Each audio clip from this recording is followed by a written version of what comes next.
Hmm. Okay, now if we look at the mind, I mean, there's all kinds of Hmm. things. There's these apps where, to like calm, all kinds of apps that you can listen to help de-stress a little bit. Hmm.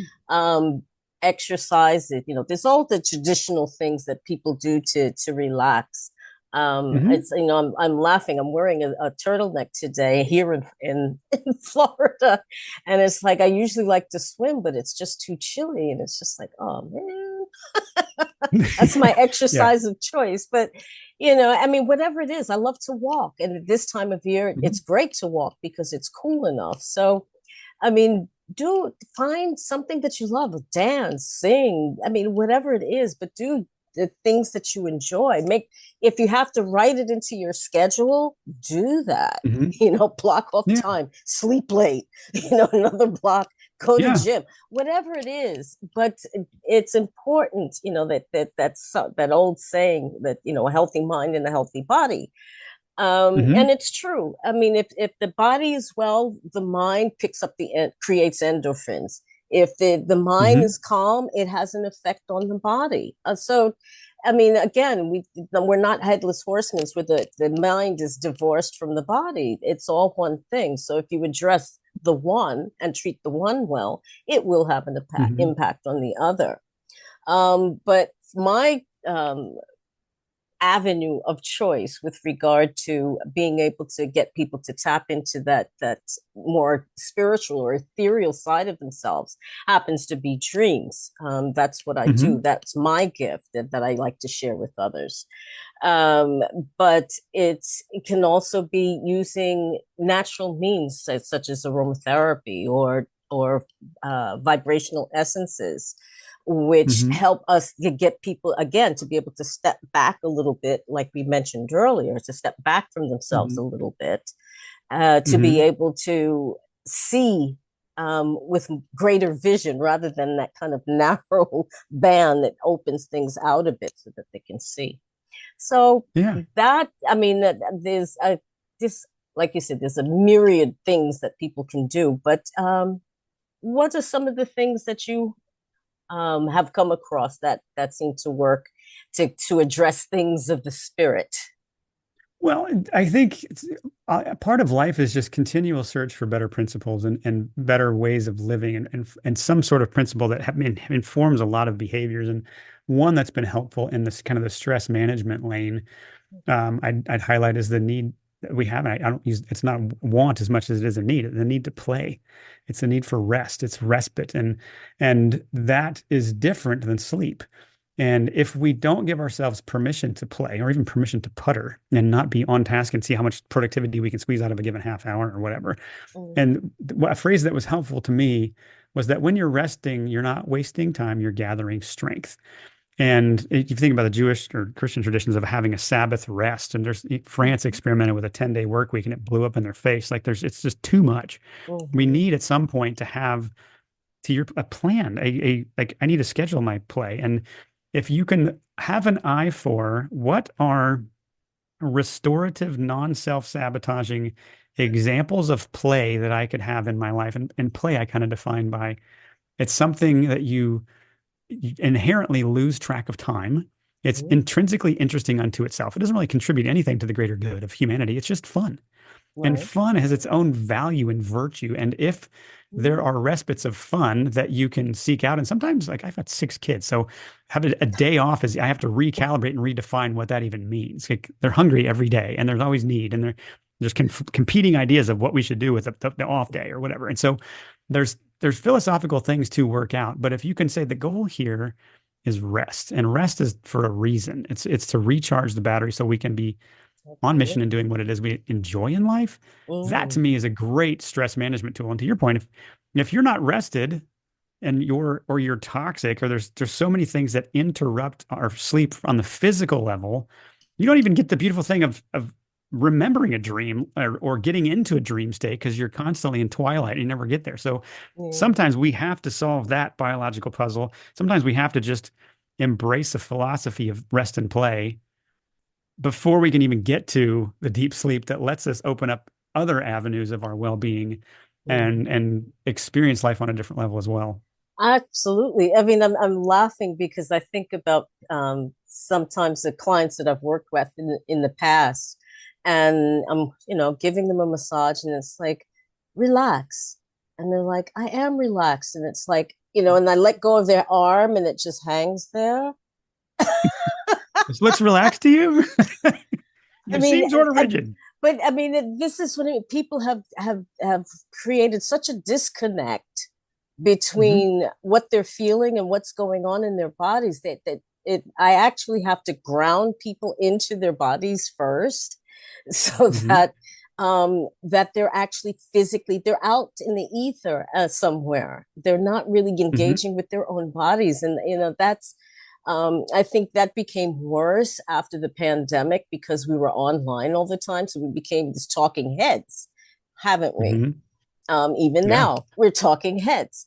But the difference being is that it was an unnatural state, and we've kind of continued with that tradition, but and not having gone back to interacting normally. So there's still a lot of stress responses around.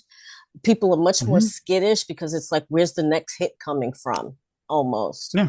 So Right. yeah, there's a lot of fear and frustration, and that can only be reduced through inner work.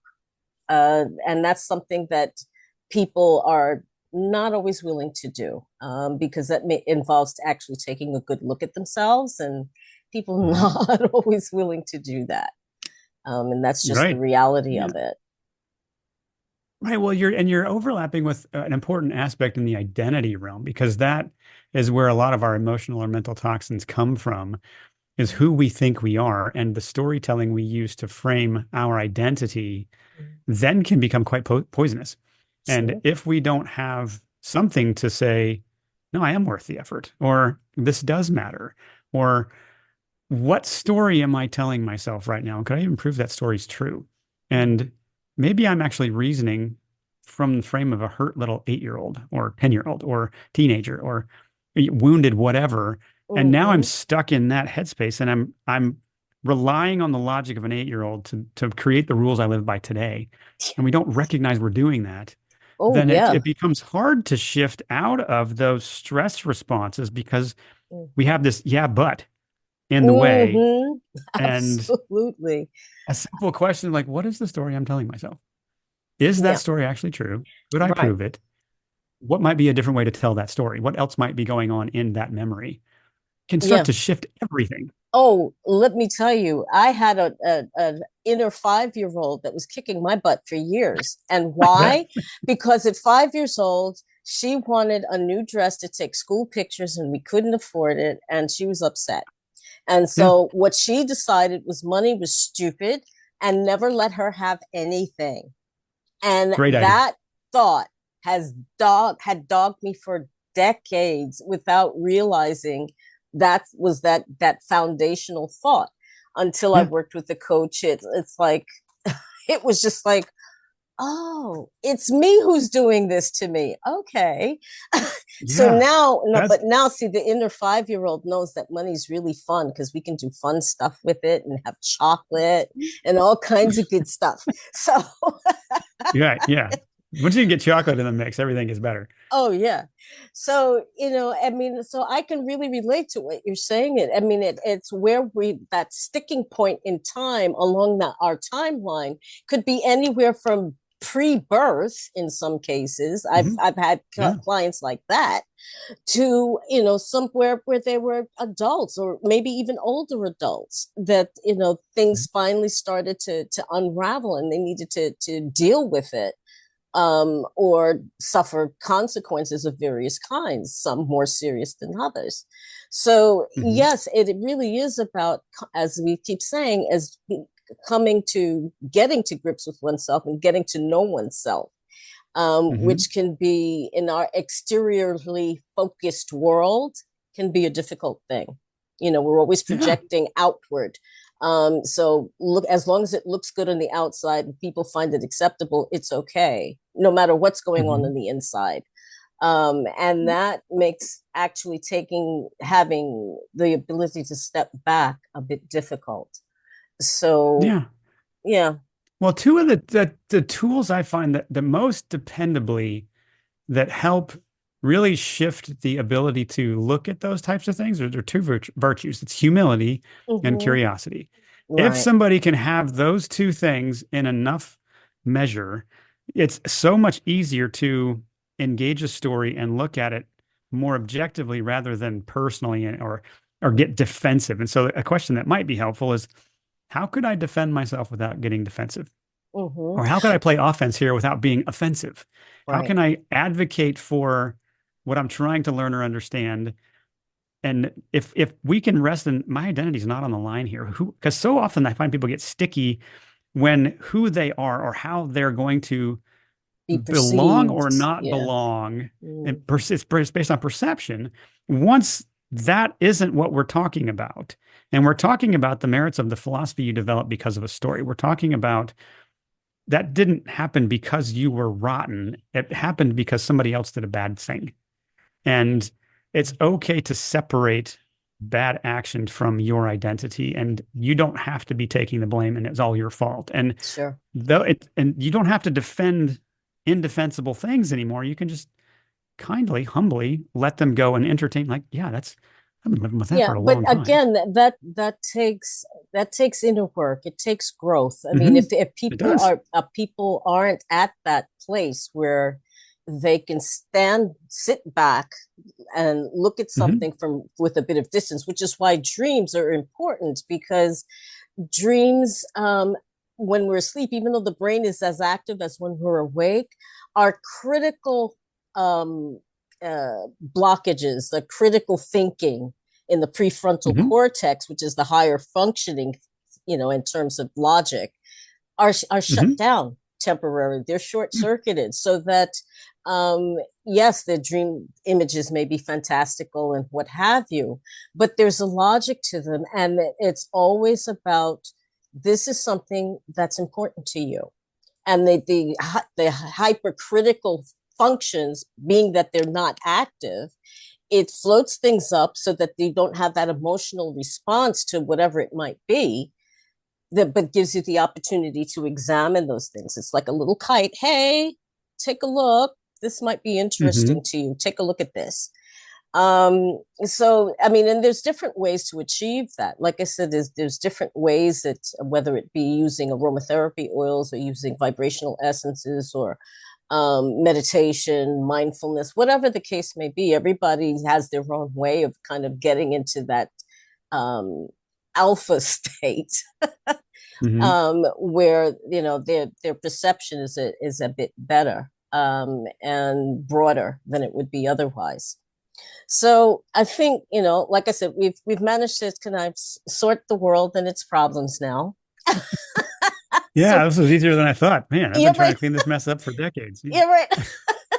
But I thank you so much for sharing your story with us, as well as what you've learned over the years with regard to healing. That finding the roots of the illness, however you manage to do that, at Hmm. whatever level you need to do that, is important, because in the end, Hmm. who heals you is not the doctors, not the specialists, not even the surgeons who will happily cut you up and do things to you, but you yourself. And I mean, there's evidence of that. There was a man who was his body was riddled with cancer, and he was told, "Oh, there's nothing wrong with you. You're just fine," and he was fine, and the tumors actually shrunk. Then, Wow. Yeah, I don't somebody doubt went that. back and they said, oh, we made a mistake, and actually, you're actually riddled with cancer. I mean, that the man actually sickened and died. So our Yeah. minds are the most powerful weapon, and most powerful computer on the planet. Hmm. And Yeah. we should actually use it a bit more, Yeah. I think. It's a reason the medical world is befuddled by the placebo effect. They're like, how do we account for this? People have hope and they think themselves sick or they think themselves well. And The why don't we just mind, leverage that? Why don't we ex- understand that in a way that helps us heal? Yeah. Exactly. Yeah. Well, they'll catch up with it with the ancient healing practices one day. Yeah, more reluctantly because you can't Yeah, turn it I into know. a pill and charge people way too much money for it. But That's right. Exactly.